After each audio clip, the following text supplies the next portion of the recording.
자, 이번에는 우리가 중개실무 관련 민사특별법 중에서도 주택임대차보호법하고 상가건물임대차보호법의 중요한 내용을 한번 간략하게 정리해 보도록 하겠습니다. 그래서 우리가 중개를 할 때 특히 무엇을 중개할 때, 그쵸, 주택하고 상가를 중개할 때 과연, 그죠, 이 사회적 경제적인 약자인 임차인들을 보호하는 그런 특별한 규정이 뭐가 있는지를 알아야 되겠고 또 잘 설명해 줘야 되겠죠, 그렇죠? 임대인이야 뭐 차임만 제대로 받으면 문제가 없는데 이분들이 문제가 된다는 거예요, 그렇죠? 그래서 이 내용들, 그러면 우리 주임법하고 상임법에서는 이러한 임차인들을 보호하기 위해서 특별히 여러 가지 제도가 있지만 제일 중요한 제도가 바로 대항력이라는 것입니다. 그래서 첫 번째가 대항력.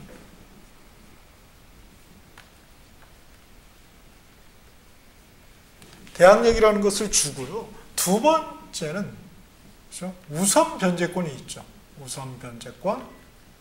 그 다음에 세 번째가 최우선 변제권이라는 게 주어집니다. 그렇죠?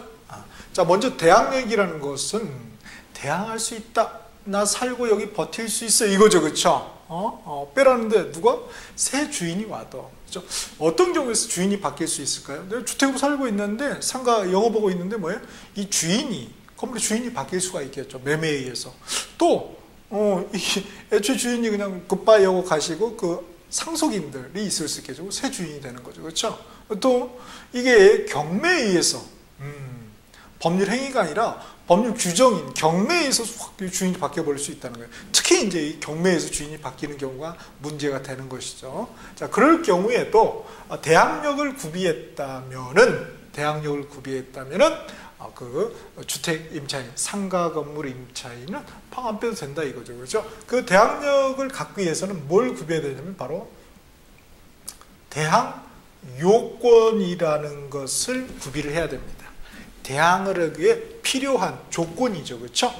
그 조건이 뭐냐? 첫 번째 보니까 그렇죠, 주택 같은 주택의 인도, 주택의 인도를 받고, 그죠?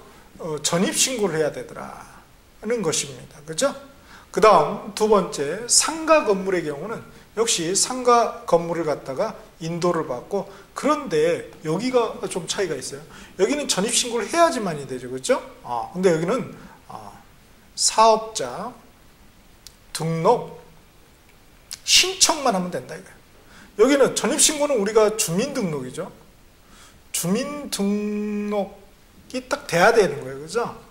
여기는 신청만 하면 되고, 그래서 이렇게 약간의 좀 차이점이 있다는 것입니다. 그걸 주의를 해야 되겠죠.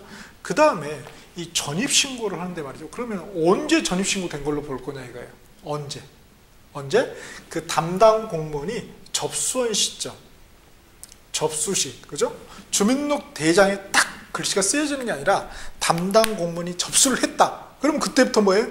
그때를 갖다가 우리가 전입신고된 시점으로 본다는 것이죠, 그렇죠? 그거는 좀 주의를 해야 되겠습니다. 자, 이렇게 대항 요건을 구비하게 되면은 바로 발생이 되는 것이 아니라 그 다음, 그죠? 그 다음 날 몇 시부터? 0시부터 발생이 되죠.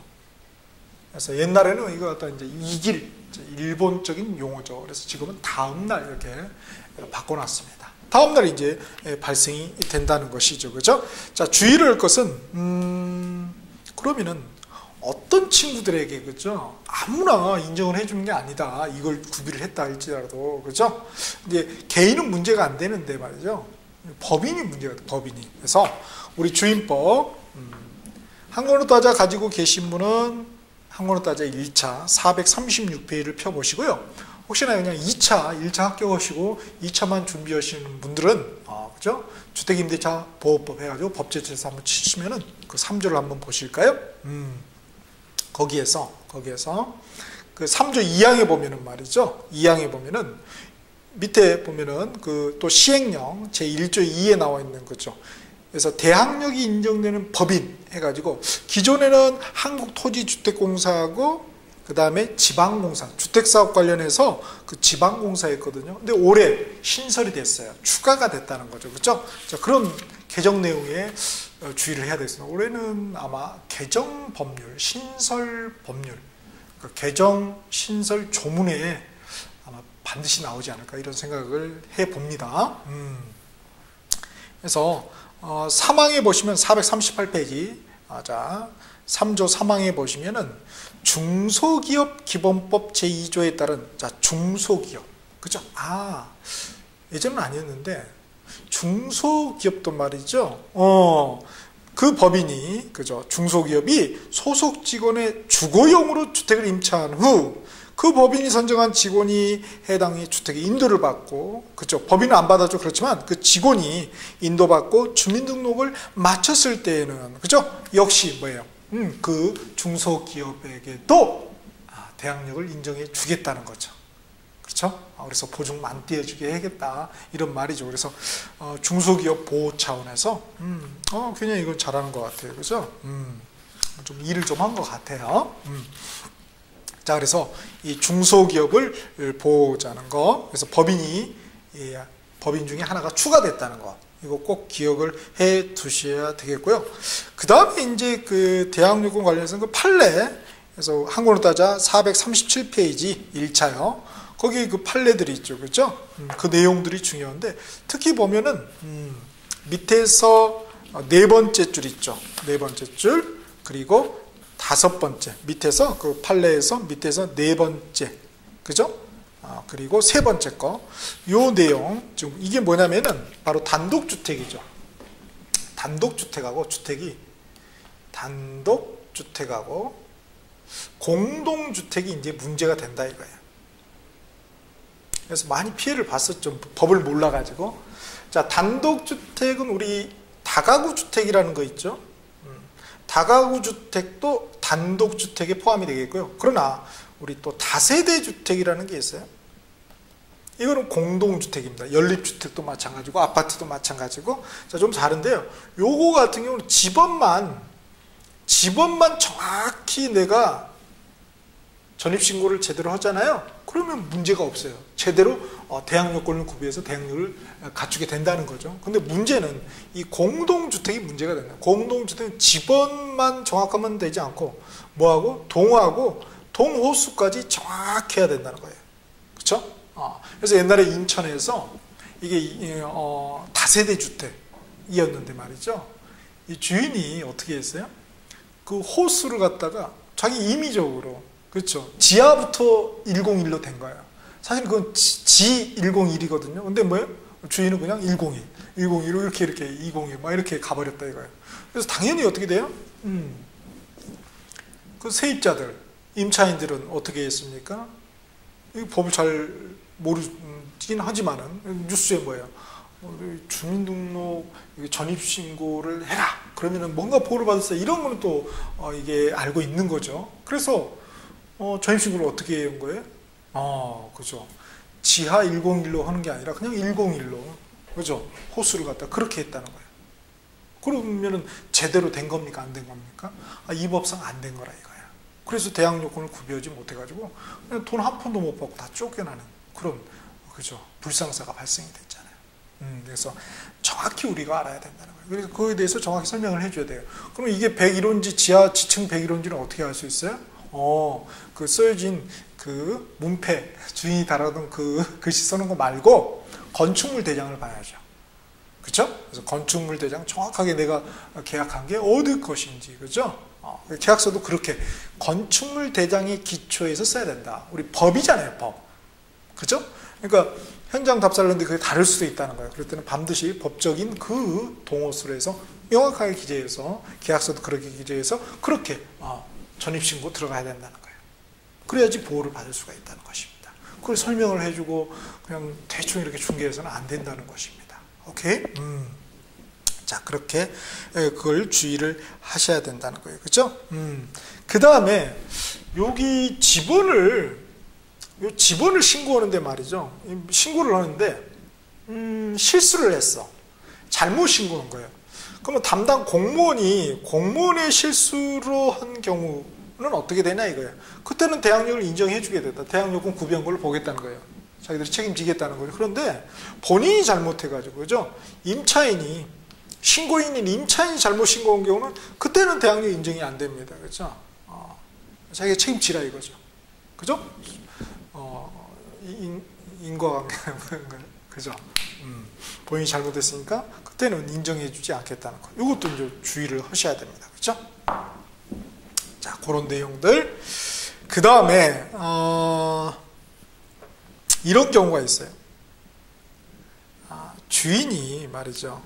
주인이 좀 괘씸한 주인이 있을 수 있죠. 무슨 얘기냐면 이렇게 주인이 갑이라는 주택 임대인이 그죠? 을이라는 주택 임차인에게 주택에 따른 그죠? 주택의 그 임대차를 했다 이거예요. 그래서 우리가 중개를 했어요. 근데 주인이 나중에 급박하게 돈이 필요했나 봐요. 그래서 K은행에 찾아간 거예요. 그래서 대출을 받으려고 하는데 K은행에서 반드시 뭘 확인합니까? 그렇죠. 거기 누가 살고 있는지 방이 몇 개인지 다 확인하거든요. 그럼 아무래도 임차인이 있으니까 어떻게 돼요? 대출하는 금액이 낮아지겠죠. 그게 안 돼. 그러니까 이 갑이라는 이 갑갑한 양반이 뭐예요? 꼼수를 쓰는 거죠. 이 임차인을 갖다가 자기가 퇴거시켜달라. 그리고 깨끗한 상태로 만들어요. 그렇죠. 그런 상태에서 이게 대출을 더 이제 많이 받으려고 하겠죠. 그런 경우에 이 임차인은 어떻게 할 거냐 이거예요. 대항력이 없어진 겁니까? 아니다. 그대로 인정이 된다. 애초에 그죠? 전입신고한 그 다음 날부터 대항력이 그대로 있는 걸로 본다는 거예요. 그죠? 그건 주의를 하셔야 돼요. 그 다음은 이제 우리 한국론따자 1차 437페이지에 그 대항력 발생 시점 있죠? 요거는 뭐예요? 갑이 그죠? 을에게 토지를 매도하면서 동시에 자기가 임차인을 사는 거예요. 그러니까 을은 뭐예요? 을이 임차인이 아니라 을은 뭐예요? 이제 매수인이야. 투자 목적으로. 그런데 이제 임차인 구하기도 뭐예요? 근데 갑이 뭐예요? 그죠? 좀 가까우셨나 보죠? 해서 팔면서 동시에 이렇게 임차인을 하는 경우가 있죠. 자, 그런 경우는 어떻게 한다고요? 거기 되어 있지만은 소유권, 그죠? 여기서 갑에서 을로 소유권 이전 등기된 다음 날, 그날이 아니라 그 다음 날 갑에게, 새로운 임차인 갑에게 대항력이 발생된다는 거예요. 그죠? 그래서 그거 주의하셔야 되겠습니다. 그 다음에 그러면 누가 전입신고를 하냐 이거예요. 누가? 가족 중에 한 명만 해도 된다는 거예요. 그죠? 그건 다 그거는 우리 437페이지 1차입니다. 거기 판례에 위에서 네 번째 판례 한번 보실까요? 주문 등록이라는 대항 요건은 임차인 본인뿐만 아니라 꼭 임차인 필요는 없다. 그 배우자나 자녀 등 가족의 주민등록도 포함하면 된다. 그러니까 계약은 내 걸로 오고, 그죠? 전입신고는 누구 거? 그렇죠? 주민등록은 전입신고는 와이프 걸로 해도 관계없다는 것입니다. 그래도 인정이 된다는 거예요. 그죠? 그래서 어떻게 해서든 우리 법은 이 사회적 경제의 약자인 주택 임차인을 보호하려고 무지개를 쓰고 있죠. 그죠? 자, 그런 내용들. 그래서 그게 중요하겠고요. 그 다음에 이 우선 변제권. 그래서 이 대항력은 법제 3조에서 규정을 해놓고 있고요. 그 다음에 우선 변제권은 법제 3조 2에서 규정을 해놓고 있는데, 자, 우선 변제권은 구비 요건이 대항 요건만 구비하면 되지 않고요. 플러스 여기서는 뭐가 있어야 됩니까? 그렇죠. 확정 일자를 계약서에 받아야죠. 그렇죠? 그래서 여기는 대항 요건 플러스 확정 일자라는 것을 받아야 됩니다. 그렇죠? 그래야지만이 그죠? 우선 변제권을 행사할 수 있다는 거예요. 나중에 경매에 떨어졌을 경우에 그게 이제 차이점이죠. 뭐가 하나 더 추가되느냐? 그래서 그 확정 일자를 받아야 된다는 것입니다. 그죠? 여기에서 이제 요게 확정 일자가 확정 일자에 관련된 새로운 법 조문들이 막 생겨났습니다. 그래서 법제 3조의 6, 그죠? 주택임대차보호법 제 3조의 6 확정 일자 부여 및 임대차 정보 제공 등 이렇게 나와 있죠. 그렇죠? 그래서 이런 것들 그 다음에 쭉 해서 6항까지 반드시 읽어보셔야 돼요. 이번에 꼭 나올 것 같아요. 그 다음에 관련 시행령이 주택임대차보호법 시행령 4조 1항에 보면은 확정일자부 기재사항 8가지가 신설이 됐어요. 8가지. 그래서 우리 항목상 4개 이상이면 뭐예요? 반드시 출제될 가능성이 있죠. 그렇죠? 그래서 그것도 유념해서 우리가 볼 필요가 있겠다는 것이에요. 그렇죠? 그 다음 최우선 변제권이라는 게 있어요. 그렇죠? 정말 없는 분들을 위해서. 자, 최우선 변제를 받기 위해서는 말이죠. 뭘 구비해야 되냐면 당연히 대학 요건을 있어야 되겠고요. 그 다음에 충족해야 될 게 소액 임차인이어야 돼요. 정말 없으신 분들을 위한 제도죠. 그렇죠? 소액 임차인들을 해야 된다는 거. 그걸 구비해야지만이 그것도 언제까지? 그렇죠? 경매 신청 등기가 돼. 경매 신청이 등기라는 게 있습니다. 그렇죠? 그 전까지 돼야 된다는 거예요. 그럴 경우에 최우선 변제를 인정해 주겠다는 것입니다. 우리 법에서는 뭐 최우선 변제 이런 말은 나오지 않고요. 소액 보증금 중 일정의 보호에서 법 8조에서 규정을 하고 있죠. 주임법 같은 경우에. 그 다음에 령 10조하고 11조에 규정이 되어 있는데 이게 올해 대폭 상향됐습니다. 그렇죠? 법이 그동안 너무 개정이 안 됐어요. 인플레가 있고 그러는데, 그렇죠? 지금 애들, 그죠? 뭐 이렇게 중학생, 고등학생 10,000원 이렇게 세뱃돈 주면 뭐예요? 별로 고마워하지 않잖아요. 그죠? 나쁜 놈들. 그래서 50,000원 이렇게 가야 되잖아요. 왜 50,000원권을 만들라고 전 말이야. 그만큼 이 인플레가 심하다는 거예요. 여러분 장 같은 데 가보면 뭐 살 게 별로 없다고 그러잖아요. 그죠? 그래서 이거 이러서는 안 되겠다. 그래서 그게 대폭 상향이 됐습니다. 상향이. 그래서 한국어로 따져 1차 447페이지에 그걸 정리를 해놨어요. 나는 없는데 저기 실망하지 마시고, 우리 법에서는 8조라고 그랬죠. 그래서 보증금 중 일정의 보호가 되어 있고, 시행령은 10조하고 11조 시행령, 주임법 시행령 10조 11조 법제처에 클릭하시면 거기에 자세히 나와 있습니다. 그걸 이제 표로 정리한 게 우리 한국어로 따져 1차 447페이지예요. 소액 보증금의 범위 보니까 서울특별시는 9,500만 원으로, 자 거기 이하, 그죠? 이하에 그런 계신 분들한테, 그쵸? 이렇게 최우선 변제를 해 주시겠다는 거죠. 얼마까지? 3,200까지 해서 일정 범위가 나와 있죠. 그 다음에 수도권 및 과밀 억제권은 8,000만 원 이하에 대해서 2,700만 원까지. 그 다음에 광역시, 안산시, 용인시, 김포시, 광주시는 6,000만 원 이하에 대해서 2,000만 원까지. 그죠? 그 다음 뭐 인천, 광주시는 어디에 들겠어요? 위 수도권에 들잖아요. 그죠? 그러니까 이런 다른 광역시를 말하겠죠. 그 다음에 그 밖의 지역, 뭐 여주시가 해당이 되겠네요. 이 같은 경우는 4,500만 원 이하에 대해서 1,500만 원까지 이렇게 보호를 해 주겠다는 것입니다. 그렇죠? 그것도 우리 법 8조 1항에 보면은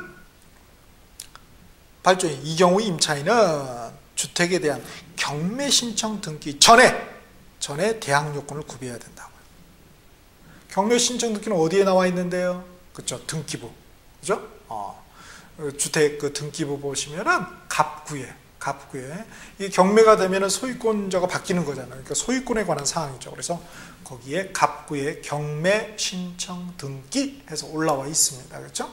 올라와 있으면 안 되는데 만약에 있다면 그렇게 우리가 확인을 할 수 있어요. 하여튼 그 전에 대항 요건을 구비해야지 이렇게 보호해 주는 거지. 무조건 소액 보증금 나는 그렇게 해야겠다. 그죠? 뭐 전입신고했다. 그러면 안 된다고요. 시점이 여기는 중요하죠. 그러니까 최우선 변제는 그런 내용들도 이제 우리가 좀 알아둘 필요가 있겠습니다. 그렇죠? 이제 요게 그죠? 대폭 상향이 됐죠. 그래서 올해 주임법이라는 상임법 출제가 된다. 그러면은 딱 제가 볼 때 두 가지일 것 같다. 하나는 대항요건, 이 대항력 관련 판례 기존의 이제 전통 문제죠. 그거하고 그 다음 두 번째는 법 개정사항. 법 개정사항인데 특히 뭐예요? 이 소액보증금융 일정의 보호, 그 범위가 바뀌었기 때문에 홍보 차원에서 꼭 낼 것 같습니다. 나올 확률 99.999%입니다. 왜 100% 아니에요? 저도 빠져나갈 구멍을 만들었지. 좀 비겁하나?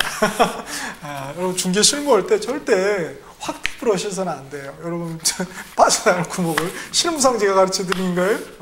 만들어 놓으셔야지. 안 나오면 큰일 나죠. 자, 그래서 그런 거라는 거.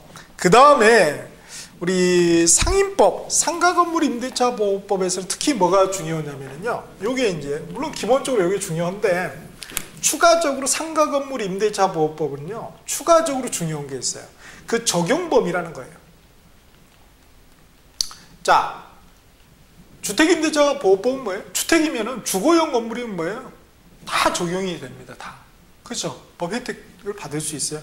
그러나 상가건물 임대차 보호법은 이게 상가건물 임대차를 때 계약을 했다고 해서 모두 이 법 적용을 받는 것은 아니라는 거예요. 그죠?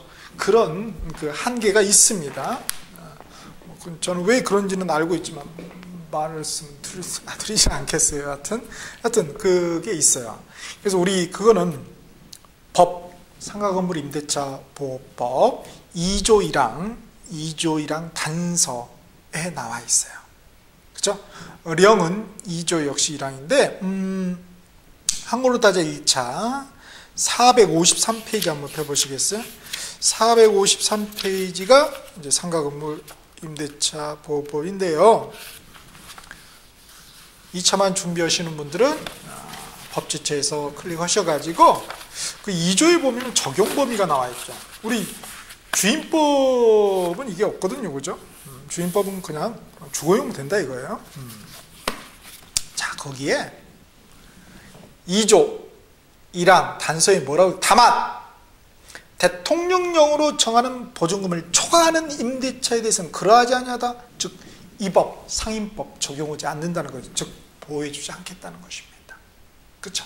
그러니까 영세 상인을 위한 소상공인이라고 그러나요? 소상인.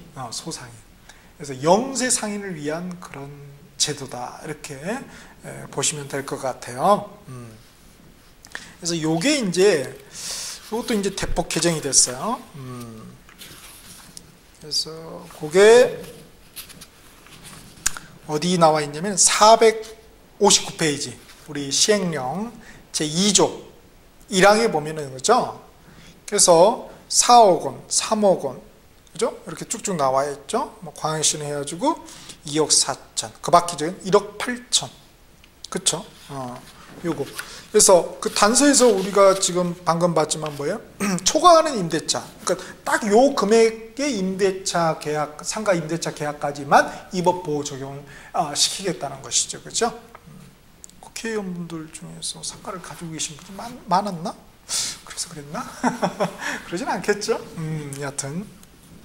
자, 그래서, 어떤 한계가 있어요. 분명히 상인법은. 진짜 보호해 주려고 하는 것인지, 이 생색을 내는 것인지, 보호해 주려면 확실히 보호를 해줘야 되는데 말이죠. 그래서 이제 여러분들이 국회의원을 잘 뽑아야 된다는 거예요. 직접적으로 우리가 오잖아요. 이러면 안 된다는 거예요. 자, 그래서 보시면은, 근데 여기서 더 좀 기가 막히는 게 말이죠. 이게 무조건 4억 원 임대 보증금 이렇게 하면 되느냐, 서울 같은 경우는. 서울 같은 경우 예컨대 이런 경우가 있죠. 보증금이 2억이고 차임이 300만 원이에요. 보증금이 2억이고 임대료가 월 차임이 임대료가 300만 원이에요. 그런 경우면은 우리는 서울특별시는 4억까지만 보여주니까 그러면 보호가 될 건가? 이런 생각할 거 아니에요. 근데 그렇지 않을 수도 있다는 거예요. 계산을 잘 해봐야 돼요. 요게 해가지고 요 2억에다가 말이죠. 요 차임이 있죠. 300에다가 여기다 곱하기 100을 해줘요. 그쵸? 왜? 그건 모르겠어요. 저도 100을 곱해주라고 법이 되어 있으니까. 그러면 이게 100만, 1000만, 억. 이게 3억이잖아요. 그쵸? 3억이잖아요. 300만 원 곱하기 100 하면 3억이야. 그러면은 여기다 3억을 더해주면 토탈 몇 억이 돼버려요? 5억이 돼버리잖아요. 그럼 뭐예요? 4억 초과죠. 그래서 이 상인법 보호 대상에서 빠져버려요. 빠져버린다. 그렇죠? 그래서 실질적으로 상가건물 임대차 보호법의 혜택을 보는 그런 상가건물이 사실적으로 현실적으로 그렇게 많지가 않다는 걸 알 수가 있어요. 우리가 자, 이래서 이렇게 돼 있습니다. 그렇죠? 그래서 상인법 적용 여부 이런 것들 주의를 하셔야 되고요. 그 다음에 이제 두 번째 중요한 게 아마 올해 상임법 나온다면은 요게 나오지 않을까. 그렇죠? 이 갱신 청구권이라는 게 있거든요. 이 장사하는데 뭐 주택도 마찬가지로 특히 장사하는 것은 뭐예요? 장사 잘 됐는데 주인이 빼라. 그러면은 오유 이거 아주 난감한 거죠, 그렇죠? 특히 이제 홍대 실제 사례죠. 홍대 그 분이 굉장히 장사를 열심히 해가지고 가게가 잘 되게 했단 말이에요, 그렇죠? 근데 주인이 뭐예요? 계약하려고 했더니 주인이 임대를 확 높이는 거예요. 그리고 뭐예요? 안 하려면 나가라. 이분은 시설 투자한 것도 엄청나고 그런데 말이죠. 그래서 TV에 나와서 하소연을 하시던데, 이게 하나 이슈가 됐었죠. 사회적 이슈가. 그러면 이분들을 어떻게 보호할 것이냐 해서. 그런데 말이죠. 옛날에는 이 갱신 청구권이 요 법에 있잖아요. 그러니까 이 금액이 이걸 넘어가면 이거 안 됐거든요. 그러면 안 된다 이거예요. 그래서 이분들에게도 비록 이 보증금이 초과되지만은 요런 규정만은 보증금에 관계없이 예외적으로 보호를 해줘야 되는 거 아닌가 해서 규정을 만들어 놨습니다. 그게 어디에 규정이 되어 있냐면은, 자, 한국어따자 1차 가지고 계신 분은 453페이지, 그리고 법제처에 검색하시는 분은 상가건물임대차보호법 치셔가지고 제2조의 3항에 보세요. 3항에 보시면은 제1항 단서에도 불구하고, 단서가 뭐예요? 보증금을 초과하는 경우는 적용 안 된다는 거 아니에요, 이 법.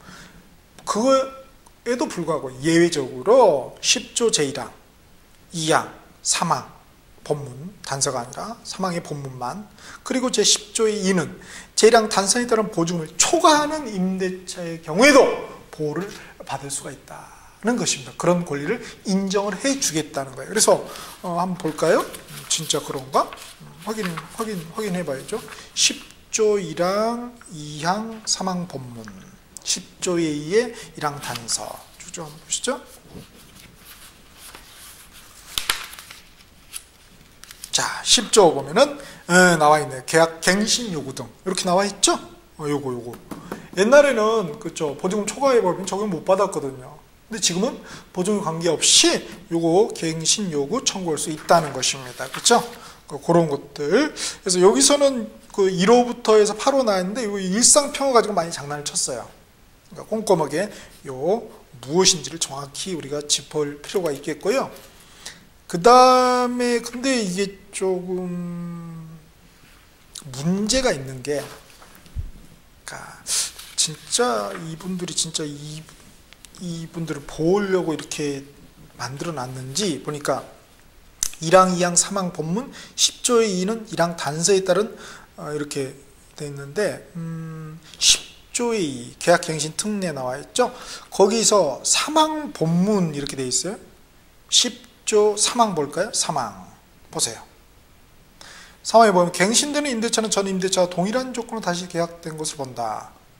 다만 차임과 보증금은 제11조에 따른 범위에서만 행사할 수 있다. 그죠? 11조에서 이렇게 9% 100분의 9% 초과 못하게 해놨거든요. 근데 이거는 보증금 그 이하 초과되지 않는 분한테만 적용이 되고, 보증금이 초과된 분한테 비록 계약 갱신 청구권이 인정이 되지만은 요거는 이게 맹점이에요. 맹점.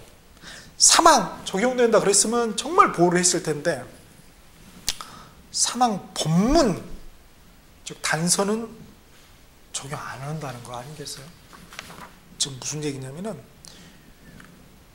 초과하는 경우에 말이죠, 임대인이 얼토당토하게 높이 불러버려요. 9%가 아니라 뭐, 그죠? 갑자기 뭐 몇 억 올려준다든지. 내쫓겠다는 심산이죠. 정말 나쁜 놈이지 진짜. 아닌가? 또 주인 입장에서 아닐 수 있나? 하여튼 그건 잘 모르겠고, 그런 경우는 보증금을 초과한 경우는 적용하지 않겠다는 거 아니에요? 헐, 그럼 뭐야? 결국 빼야 된다는 소리 아니에요? 왜 만들어놨어 이걸? 그게 궁금하다고요. 그것이 알고 싶다. 이 법을 만드신 분은 진짜 이게 정말 양심이 있는 분인지 없는 분인지, 그러니까 국회의원 잘 뽑아야 된다는 거예요. 국민들이 이거 모를 것 같지만은 나중에 다 압니다. 그죠?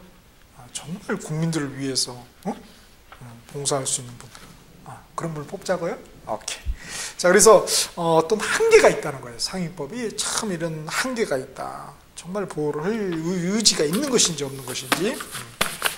여하튼 상가건물임대차보호법이 그렇게 많이 개정이 됐음에도 불구하고 어떤 일정 한계가 있다는 것입니다. 자, 하여튼 그건 그렇고, 우리 시험에서 중요한 건 뭐예요? 답 맞추고 나야 될 거 아니에요. 뭐가 출제된다? 올해는 대학력 관련 판례 하나하고, 그 다음에 이렇게 개정이 많이 이루어졌잖아요. 그죠? 특히 이제 숫자, 이런 개정사항 중심으로 우리가 정리를 해야 되겠다는 것입니다. 자, 이렇게 해서 우리 중개 실무 관련 민법 및 민사특별법을 초스피드로 한번 정리를 해 보았습니다.